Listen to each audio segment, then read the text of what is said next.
Ikalawang linggo, pagkilala kay Maria. Ang ikalawang linggo ay kanilang ilalaan sa pagkakamit ng kaalaman hinggil sa mahal na Birhen.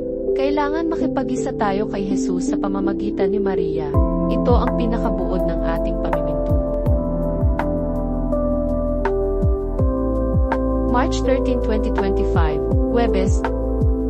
Manghikayat ng kapwa para sa anumang debosyon sa mahal na Birhen.